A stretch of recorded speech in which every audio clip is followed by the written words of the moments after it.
নমস্কার বন্ধুরা, আজকে ছায়াজালের পক্ষ থেকে আমরা আবার এসেছি। আজকে ছায়াজালের অফিস থেকে একটা ছোট্ট নতুন উদ্যোগ আমরা শুরু করতে যাচ্ছি। আজকে 30শে জুন 2024। নতুনটা কি না, বিশ্বজুড়ে যে আবহাওয়ার পরিবর্তন হচ্ছে সেই সংক্রান্ত ছোট ছোট ইনফরমেশন আপনাদের সামনে তুলে ধরবো। আপনারা এর আগে ছায়াজালকে দেখেছেন ফিল্ডে নেমে কাজ করতে, আমরা ফিল্ডে নেমে কাজ করিও। আজকে সকালবেলা বৃষ্টির জন্য যাওয়া হয়নি, কিন্তু আমরা আবার নেক্সট আপনাদের আপডেট পাবেন। এবং আপনারা আমাদের সঙ্গে আছেন, আমাদের ভিডিওটাকে অবশ্যই আপনারা একটু দেখবেন, বন্ধুদের মধ্যে শেয়ার করবেন এবং অবশ্যই কমেন্ট করে জানাবেন কেমন লাগলো। নতুন উদ্যোগটা কি, আমরা বিশ্বজুড়ে যে আবহাওয়ার পরিবর্তন এটাকে নিয়ে আমরা একটা আপডেট দিচ্ছি। জুন মাসে সারা বিশ্বজুড়ে তাপপ্রবাহের কারণে খালি 500 কোটি মানুষ ক্ষতিগ্রস্ত হয়েছে। এর মধ্যে ভারতের 61,90,00,000 মানুষ রয়েছেন।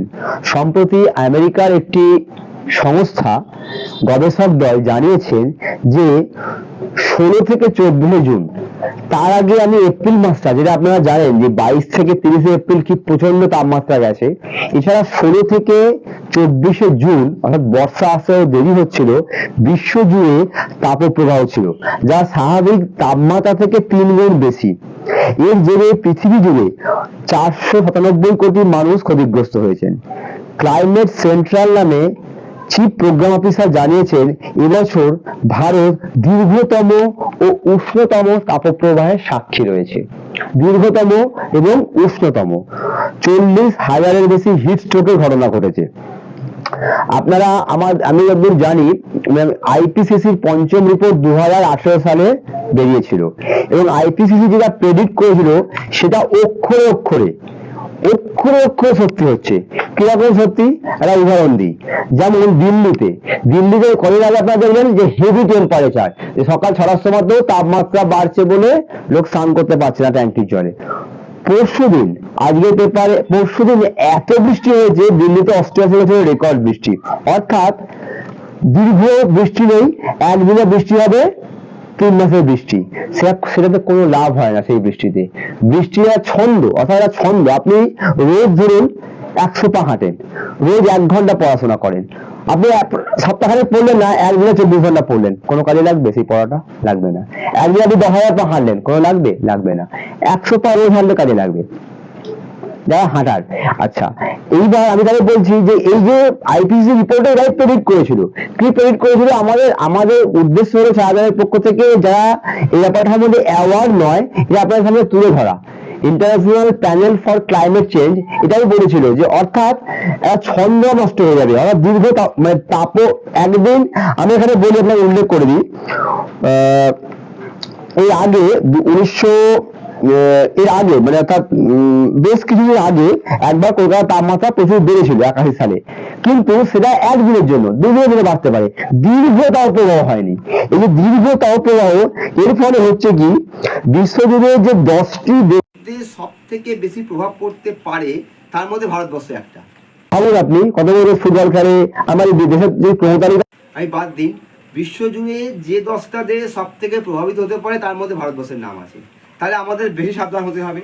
কদিন আগে আমি আরেকটা ইনফরমেশন দিই, হল্যান্ডে, যেখানে আমাদের মাথাপিছু গাছের সংখ্যা থেকে অনেক গাছের সংখ্যাও বেশি, সেখানেও তাপপ্রবাহের কারণে রাত্রি 10টা তাপপ্রবাহের কারণে অসুবিধা হচ্ছে এবং গভর্নমেন্ট বলেছে আরও সবুজ বাড়াতে হবে, দূষণ কমাতে হবে। আচ্ছা, আমরা যে বারবার বলি এত গাড়ি চলছে, অথচ আপনার যে কার্বন টানা যন্ত্র নেই, আমরা এখনো কার্বন টানার যন্ত্রগুলো আবিষ্কার করতে পারিনি, যার জন্য ছায়াজালের পক্ষ থেকে রোড সাইডে গাছের প্ল্যান্টেশন করা হয়। আর একটা জিনিস যেটা বিপদ হচ্ছে, যে তাপমাত্রা এবার ভারতবর্ষে 4 থেকে 9 ডিগ্রি বেড়েছিল, তাপমাত্রা জলের সমস্যা বাড়বে, ফলে ফলনে এই যে দীর্ঘ কালবৈশাখী নেই, এর ফলে কি হচ্ছে আপনারা দেখবেন যে মাঝখানে রোমাল গেছে, অর্থাৎ বেশ কিছু একদিনের জলের তলায় সবজির দাম বাড়বে, আপনারা বাজারে দেখতেই পাচ্ছেন, অর্থাৎ জীবন জীবিকার উপর আঘাত আসতে শুরু করেছে। এইটাকে আপনি এই কাজটাকে আপনারা শেয়ার করুন, আমাদের সাজেশন দিন, কাজটাকে আমরা র্যাপিডলি বাড়াতে চাইছি। আমাদের বেশ কিছু সমস্যা আছে, আমাদের আরো ভলেন্টিয়ার লাগবে, আমরা এর মধ্যে মিটিং ডাকছি, আপনারা শুনবেন, লাইভ করব।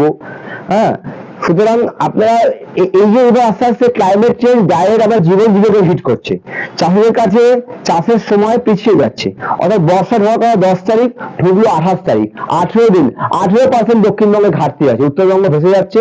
অনেক যে অসম বন্টন, আগে কি ছিল, আগে একটা ঝিমঝিম করে বর্ষা হতো, জল সিঞ্চন হতো, একটা প্রকৃতির ছন্দ আছে, অল্প অল্প জল হয়, মাটির তলায় জল যায়, সেখান থেকে চাষ হয়, একটা ছন্দ। ছন্দটা কেটে গেলে হবে না, নাচের ছন্দ থাকে, সবকিছু ছন্দের উপর চলে। তো গান, যে যারা গান করে, গানের একটা ছন্দ, ছন্দ কেটে গেলে গানটা শুনতে ভালো লাগবে?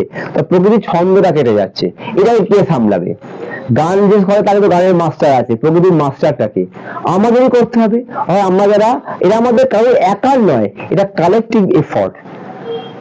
আপনারা অবশ্যই আজকের ভিডিওটা কেমন, মিনিস্ট্রি অফ কনজিউমার অ্যাফেয়ার্স বলেছে যে সবজির দামের জন্য এবং যার ফলে আমরা উৎপাদন বাড়তে পারছি না বলে জলের ঘাটতি সমস্যার জন্য দাম বাড়ছে। এটা কিন্তু অন্য কোনো কারণ নয়। আমরা অনেকেই চাষিকে, আমি ব্যক্তিগতভাবে প্রচুর চাষিকে জিজ্ঞাসা করেছি, বলছে জল নেই মাঠে, আমরা জল সিঞ্চন করতে পারছিলাম না। এই তো জল হয়ে দাদা, সুতরাং সবজির দাম এই জন্যই অবস্থা।